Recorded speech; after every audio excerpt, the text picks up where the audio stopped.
Thank you, everybody. Thank you so much. I greatly appreciate it. And I'd like to thank the owner of the plant, Gabe, and Gloria. You're here someplace. Thank you. I want to thank Rick Santorum, our senator, great senator, for being here and for the endorsement. We really appreciate it. And I have to say, all of the amazing workers. Gabe said they're the most important. The amazing workers. And I know you've been through some very, very tough times, but we're going to make it better, and we're going to make it better fast, okay? Just watch. So today I'm going to talk about how to make America wealthy again. Have to do it. We're 30 miles from Steel City. Pittsburgh played a central role in building our nation. The legacy of Pennsylvania steelworkers lives in the bridges, railways, and skyscrapers that make up our great American landscape. But our workers' loyalty was repaid, you know it better than anybody, with total betrayal. Our politicians have aggressively pursued a policy of globalization, moving our jobs, our wealth, and our factories to Mexico and overseas. Globalization has made the financial elite who donate to politicians very, very wealthy. I used to be one of them. Hate to say it, but I used to be one. But it's left millions of our workers with nothing but poverty and heartache. When subsidized foreign steel is dumped into our markets, threatening our factories, the politicians have proven, folks, they do nothing. For years, they watched on the sidelines as our jobs vanished and our communities were plunged into depression-level unemployment. Many of these areas have still never recovered and never will unless I become president. Then they're going to recover fast. Our politicians took away from the people their means of making a living and supporting their families. Skilled craftsmen and tradespeople and factory workers have seen the jobs they love shipped thousands and thousands of miles away. Many Pennsylvania towns, once thriving and humming, are now in a state of total disrepair. This wave of globalization has wiped out totally our middle class. It doesn't have to be this way. We can turn it around, and we can turn it around fast.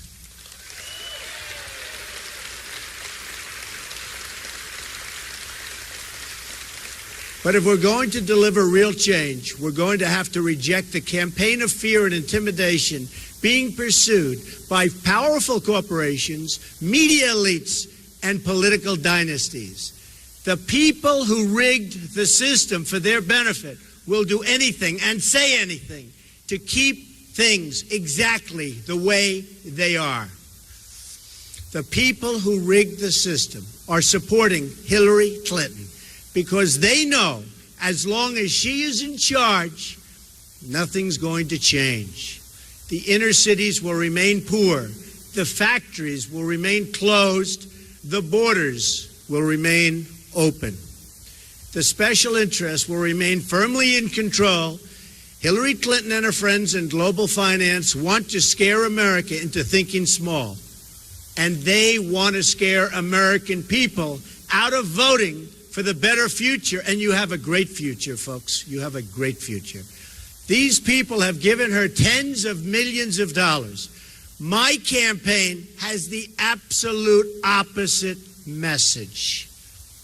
I want you to imagine a much better life and a life where you can believe in the American dream again. Right now, you can't do that.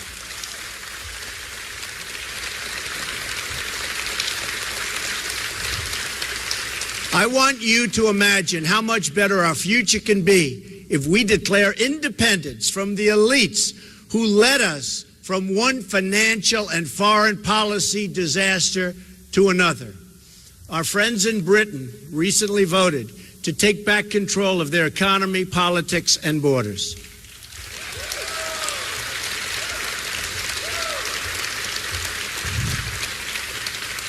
I was on the right side of that issue, as you know, with the people. I was there. I said it was going to happen. I felt it. While Hillary, as always, stood with the elites, and both she and President Obama predicted that one voted to take back control of their economy, politics, and borders.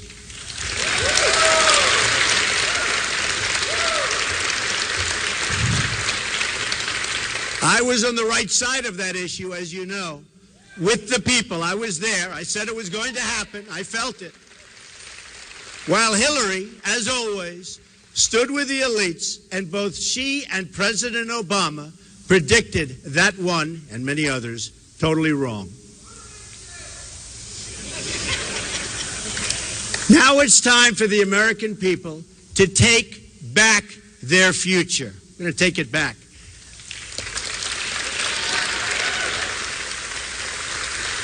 That's the choice we face.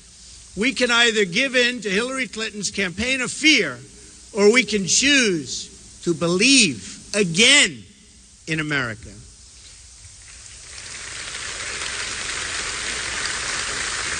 Very sadly, we lost our way when we stopped believing in our country.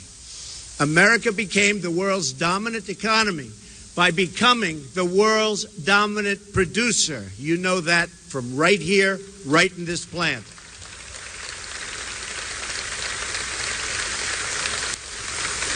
The wealth this created was shared broadly, creating the biggest middle class the world has ever known. But then America changed its policy from promoting development in America, in America, to promoting development in other nations. That's what's happening, and that's what's happened. We allowed foreign countries to subsidize their goods, devalue their currencies, violate their agreements, and cheat in every way imaginable. And our politicians did nothing about it. Trillions of our dollars and millions of our jobs flowed overseas as a result. I have visited cities and towns across this country where a third or even half of manufacturing jobs have been wiped out in the last 20 years. Today we import nearly 800 billion more in goods than we export. Can't continue to do that. This is not some natural disaster. It's a political and politician-made disaster. Very simple. And it can be corrected. And we can correct it fast when we have people with the right thinking right up here. It is the consequence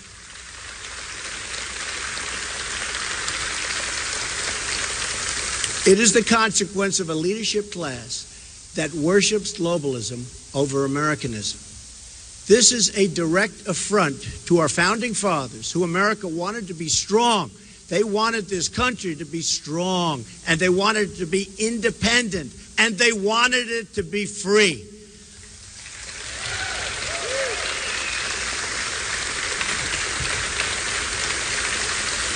Our founding fathers understood trade much better than our current politicians, believe me.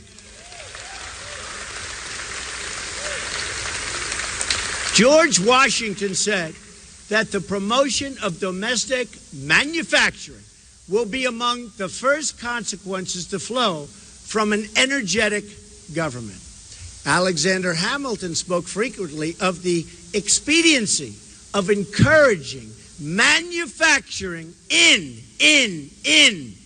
the United States.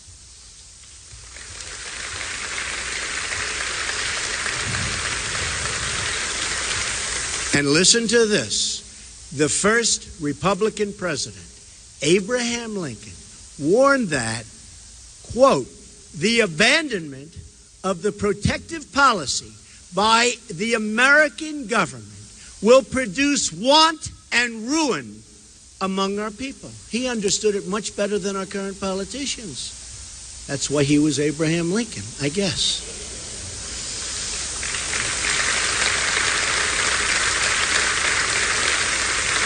Our original Constitution did not even have an income tax. Instead, it had tariffs emphasizing taxation of foreign, not domestic, production. Yet today, 240 years after the Revolution, we've turned things completely upside down. We tax and regulate and restrict our companies to death, and then we allow foreign countries that cheat to export their goods to us tax-free. How stupid is this? How can it happen? How stupid is this? As a result, we have become more dependent on foreign countries than ever before. Ladies and gentlemen, it's time to declare our economic independence once again. That means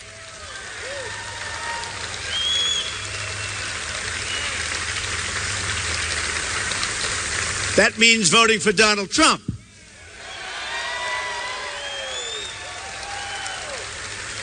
I'll do it, no doubt about it, not even a little doubt. It also means reversing two of the worst legacies of the Clinton years. America has lost nearly 1/3 of its manufacturing jobs since 1997. Even as the country has increased its population, think of this, by 50 million people. At the center of this catastrophe are two trade deals pushed by Bill and Hillary Clinton. First, the North American Free Trade Agreement, or the disaster called NAFTA.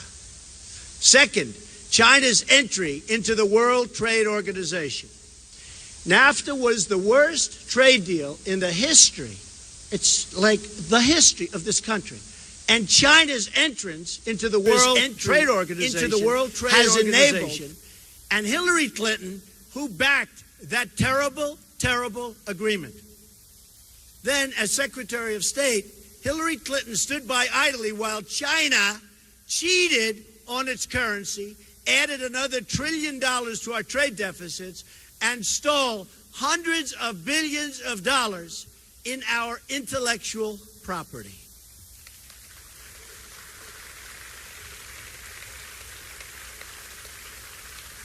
And I've been talking about China for many years. And you know what? Nobody listened, but they're listening now. That I can tell you.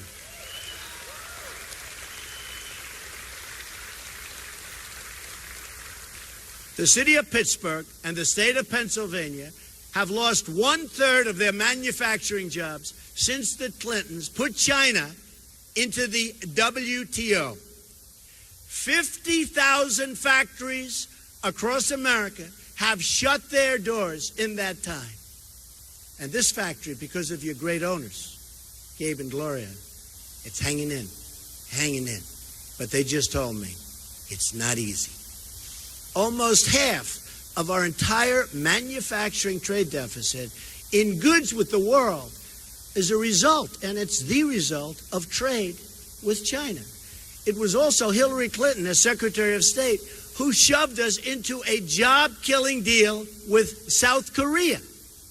As reported by the Economic Policy Institute in May, this deal doubled our trade deficit with South Korea and destroyed nearly 100,000 American jobs. As Bernie Sanders said, Hillary Clinton voted for virtually every trade agreement that has cost the workers of this country millions of jobs.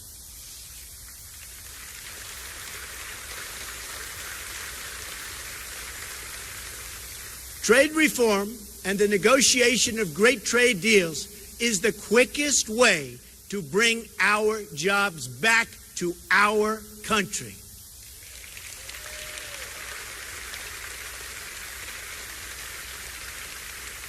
To understand why trade reform creates jobs, and it creates a lot of them, we need to understand how all nations grow and prosper. Massive trade deficits subtract directly from our gross domestic product. From 1947 to 2001, a span of over 5 decades, our inflation-adjusted gross domestic product grew at a rate of 3.5%. However, since 2002, the year after we fully opened our markets to Chinese imports, that GDP growth rate has been cut in half. What does this mean for Americans? Not good. For every 1% of GDP growth we fail to generate in any given year, we also fail to create over 1 million jobs. What a waste, and what a sad, sad thing.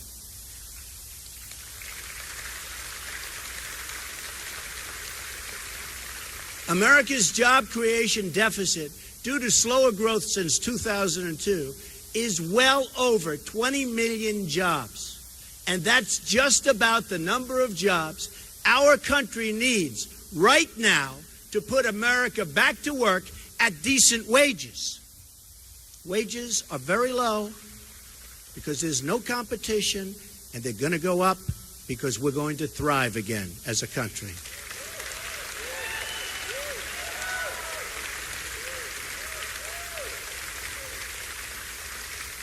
The Trans-Pacific Partnership is the greatest danger yet. The TPP, as it's known, would be the death blow for American manufacturing. It would give up all of our economic leverage to an international commission that would put the interests of foreign countries above our own. It would further open our markets to aggressive currency cheaters. Cheaters, that's what they are, cheaters. They're not playing by the rules. They're cheating. It would make it easier for our trading competitors to ship cheap, subsidized goods into United States markets while allowing foreign countries to continue putting up barriers in front of our exports, which is what they do. It's very hard to export to their countries. They make it very difficult. We, on the other hand, come on in, everybody, come on in. Bad leadership. The TPP would lower tariffs on foreign cars while leaving in place the foreign practices that keep American cars from being sold overseas. That's not all. Mark my words. China will enter the TPP through the back door at a later date. They are watching. They are studying. They're not in it now, but they're going to be in it. If it's good, they'll be there. By the way, if it's no good, they'll pass. It's the same way, always is. The agreement would also force American workers to compete directly against workers from Vietnam, one of the lowest wage countries on earth. Not only will the TPP undermine our economy, but it will undermine our independence. That's what's happening. The TPP creates a new international commission that makes decisions the American people are no longer given the right to veto. These commissions are great for Hillary's Wall Street funders who can spend vast amounts of money to influence the people on the commissions and the outcomes. It should be no surprise then that Hillary Clinton, according to Bloomberg, took a leading part in drafting the Trans-Pacific Partnership. Please remember that, especially in November.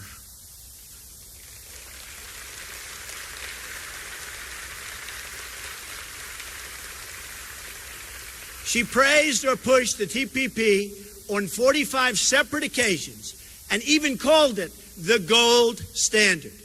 Hillary Clinton was totally for the TPP just a short while ago. But when she saw my stance, which is totally against, she was shamed into saying she would be against it too. And I will tell you, it was the same shame that she had recently where she was sort of forced into saying radical Islamic terrorism, which she didn't want to say, but she was shamed into that one.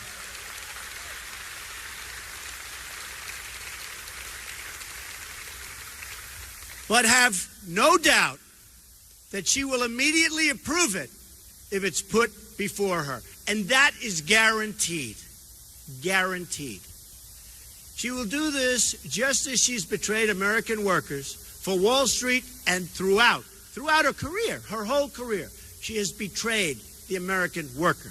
She's trying to put on a good front now. She will betray you again.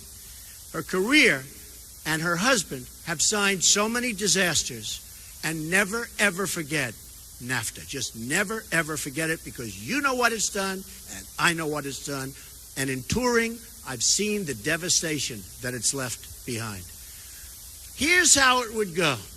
She would make a small token change, declare the TPP pact fixed, and ram it through, and you will suffer.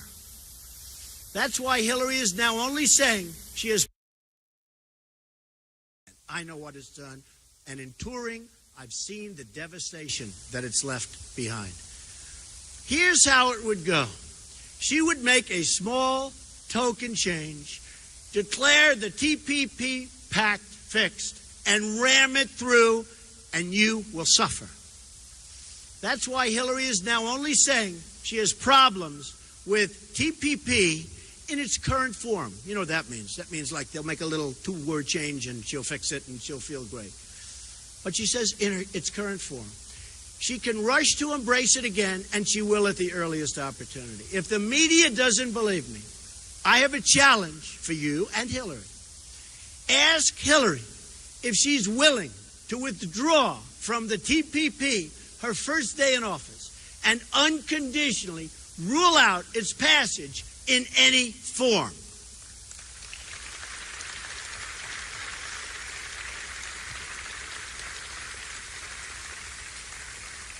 There is no way to fix TPP. We need bilateral trade deals. We do not need to enter into another massive international agreement that ties us up and binds us down like TPP does.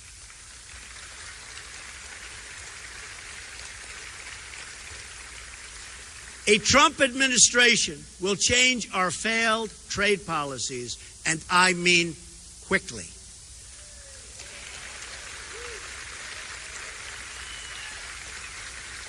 Thank you. Here are 7 steps I would pursue right away to bring back our jobs. Number 1, I am going to withdraw the United States from the Trans-Pacific Partnership, which has not yet been ratified.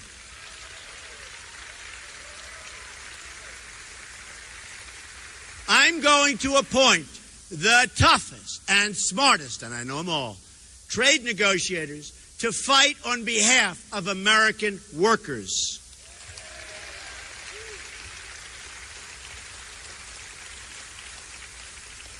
I'm going to direct the Secretary of Commerce to identify every violation of trade agreements a foreign country is currently using to harm you, the American worker.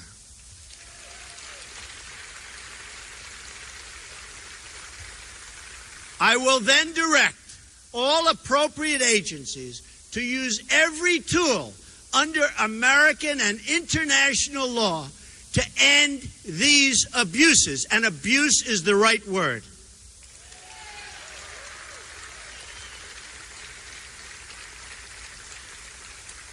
Number 4, I'm going to tell our NAFTA partners that I intend to immediately renegotiate the terms of that agreement to get a better deal by a lot, not just a little, by a lot for our workers.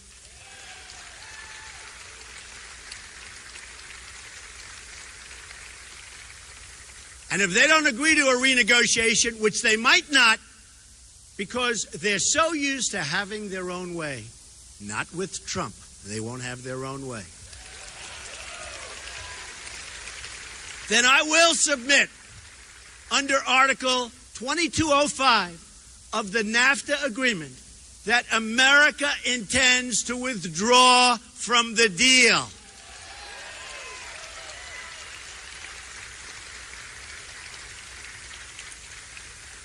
Number 5, I'm going to instruct my Treasury Secretary to label China a currency manipulator, which should have been done years ago.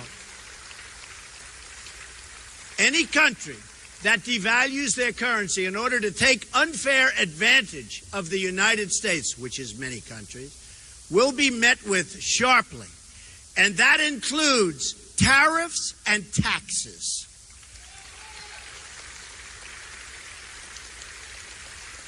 Number 6, I'm going to instruct the U.S. Trade Representative to bring trade cases against China, both in this country and at the WTO.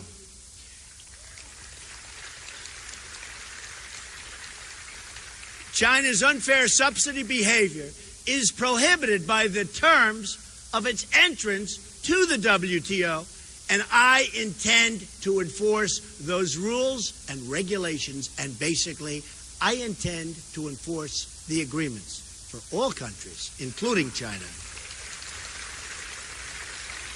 7, if China does not stop its illegal activities, including its theft of American trade secrets, I will use every lawful president. Hey, look, this is very easy. This is so easy. I love saying this. I will use every lawful presidential power to remedy trade disputes, including the application of tariffs consistent with Section 201 and 301 of the Trade Act of 1974 and Section 232 of the Trade Expansion Act of 1962. And when they say trade expansion, they're talking about other countries. They're not talking about us, because there is no expansion. They get the expansion, we get the joblessness. That's the way it works. Not going to happen anymore.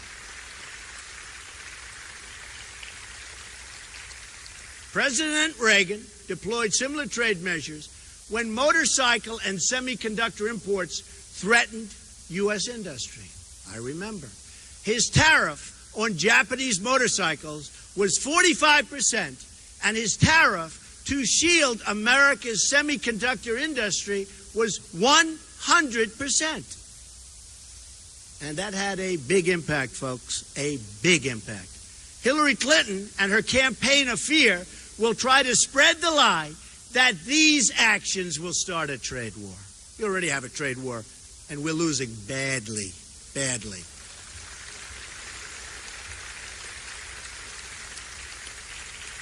She has it completely backwards. Hillary Clinton unleashed a trade war against the American worker when she supported one terrible deal after another. From NAFTA to China to South Korea, it doesn't matter. No matter where she went, the American worker was hurt. And you will be hurt worse than ever before if she becomes President of the United States. That I can tell you.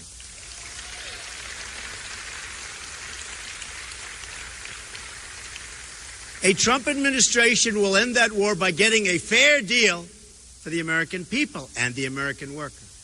The era of economic surrender will finally be over. It'll be over. You're not going to see it anymore. Although I can't guarantee it, because after me, they'll probably start doing it again. But we will have 4 and maybe 8 great productive years, and we'll never go back, and we'll make sure we never go back.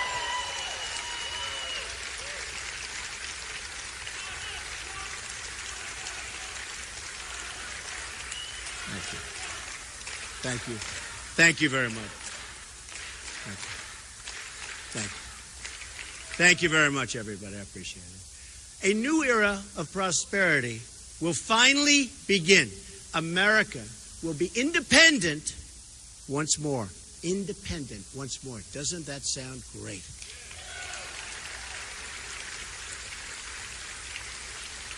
Under a Trump presidency, the American worker will finally have a president who will protect them and fight for them. We will stand up to trade cheating. Cheating. Cheaters, that's what they are, cheaters. We will stand up to trade cheating Anywhere and everywhere, it threatens the American job.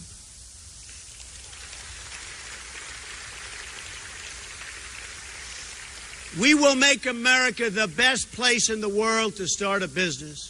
We'll hire workers and we'll open factories and we'll get rid of these horrible regulations that make it impossible to do business in this country.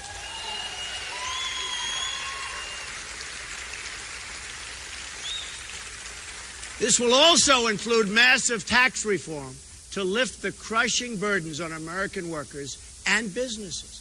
We will also get rid of all of these rules and all of these problems and all of the bureaucracy which are destroying, absolutely destroying our job creation capacity, which we used to be the best in the world, and now we're getting close to the bottom, folks. We're getting close to the bottom.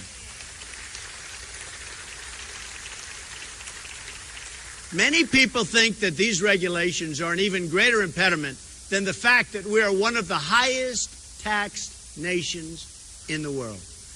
We're also going to fully capture America's tremendous energy capacity. This will create for our workers, and that's what we want, for our workers, growth for our economy, and begin reducing our budget deficits, which are massive. Yearly budget deficits, massive. Our trade deficits, we don't even want to talk about it. Our budget deficits are massive. Hillary Clinton wants to shut down energy production and shut down the mines, and she wants to shut down, and she said it just recently, she wants to shut down the miners. I want to do exactly the opposite.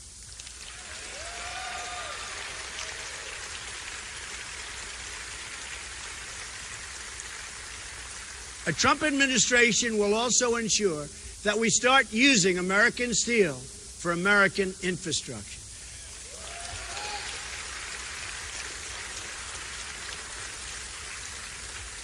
And aluminum.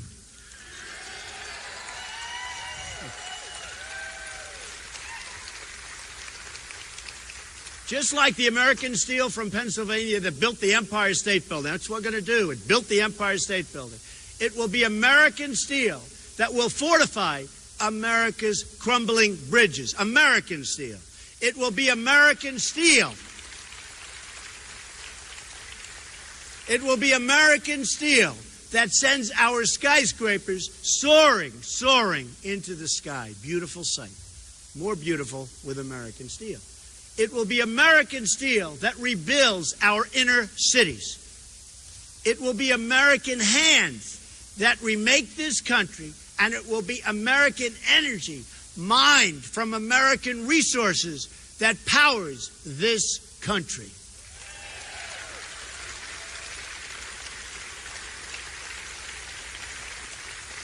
It will be American workers who are hired to do the job. Nobody else. American workers. We are going to put American steel and aluminum back into the backbone of our country. This alone will create massive numbers of jobs, high-paying jobs, good jobs, not the jobs we have today, which everybody agrees are bad jobs. We're going to create massive numbers of good jobs. On trade, on immigration, on foreign policy, we are going to put America first again.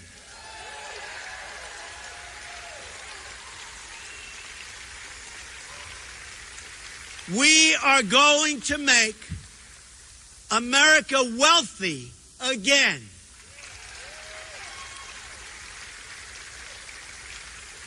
We are going to reject Hillary Clinton's policy of fear and her policy of absolute nonsense because it's not working and it's grossly incompetent and we can't take it any longer and we're not going to take it any longer.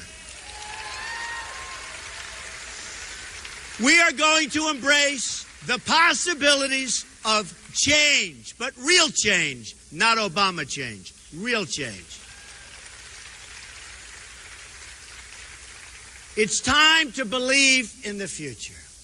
It's time to believe in each other. It's time to believe in America again. This is how we are going to make America great again for all Americans. For all Americans.